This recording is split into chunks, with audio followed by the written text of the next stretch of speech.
৭১-২৪ আমরা যাচ্ছি ছাত্র শিবির সভাপতির কাছে। উনি যা বললেন ৭১-এর সঙ্গে ২৪ও নিলেন, কিন্তু তাহলে তার কথাটাকে আপনি কতখানি গ্রহণ করবেন ছাত্র শিবির সভাপতি বলেন?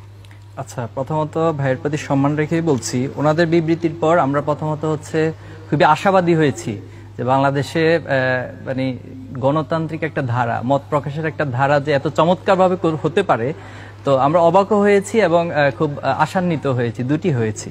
তো আমরা আমাদের বিবৃতিতে পরবর্তীতে বলেছিলাম যে দেখুন, ৭১ সালের ইস্যুটা ছিল টিক্কা খান এবং ভুট্টো, তাদের সরাসরি মদদে কিন্তু বাংলাদেশে গণহত্যা চালানো হয়েছে এবং ছাত্র শিবির স্পষ্ট বলছি যে এই গণহত্যার অবশ্যই বিচার হওয়া উচিত।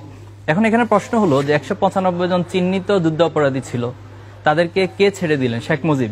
তাহলে যদি ১৯৫ জন যুদ্ধ অপরাধীকে ছেড়ে দেওয়ার জন্য যদি দায়ী করতে হয়, তাহলে আমি এখানে শেখ মুজিবকে দায়ী করব এবং শেখ মুজিবের মরণোত্তর বিচার হওয়া উচিত। সেকেন্ড পয়েন্টে আসুন, যদি ৭১ ইস্যুতে ছাত্র শিবির ৭৭ সালে প্রতিষ্ঠা হওয়ার পরও সে দায় ছাত্র শিবিরের উপরে দায় দিয়ে দেন বা দায় চাপিয়ে দেন, সে প্রসঙ্গে আসি, তাহলে জিয়াউর রহমান, আমি প্রথমে ওনার প্রতি শ্রদ্ধা জ্ঞাপন করছি এবং আমার দৃষ্টিকোণ থেকে এখন পর্যন্ত বাংলাদেশে যারা রাষ্ট্রনায়ক ছিল আমি ওনাকে শ্রদ্ধা করি এবং দূরদর্শিতা, দেশপ্রেম, আধিপত্যবাদের বিরুদ্ধে অবস্থান ওনার চমৎকার ছিল। কিন্তু উনি সর্বপ্রথম বাংলাদেশে এই পক্ষ বিপক্ষের রাজনীতিটাকে ভ্যানিশ করে একটা ইনক্লুসিভ রাজনীতি তৈরি করেছিলেন।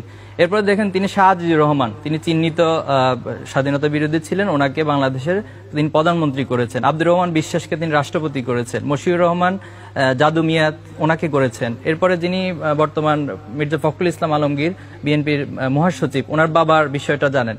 এই যে জিয়াউর রহমান এই কাজগুলো করেছেন, এখন যদি আপনি ৭১-এর দায়গুলো কাউকে না কাউকে বারবার দেন, তাহলে জিয়াউর রহমানকে দায়টা কি ওনারা এড়াতে পারবেন? ছাত্রদলের সভাপতির কাছে আমার প্রশ্ন।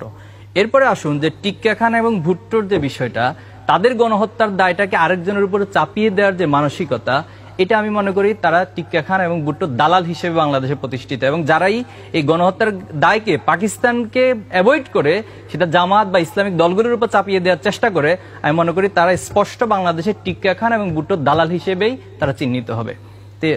আমার আর বেশি কিছু বলার নাই, তবে ওনাদের স্বাধীনতা আছে। আমি আবারও বলছি, ওনারা যে কোনো বিষয় অপোজ করতে পারে এবং মধু ক্যান্টিন আমরা কেন করেছি সেটা মিছিলে একটা করলে আমাদের খুব বেশি আপত্তি ছিল না, আশা করি সামনে করবেন।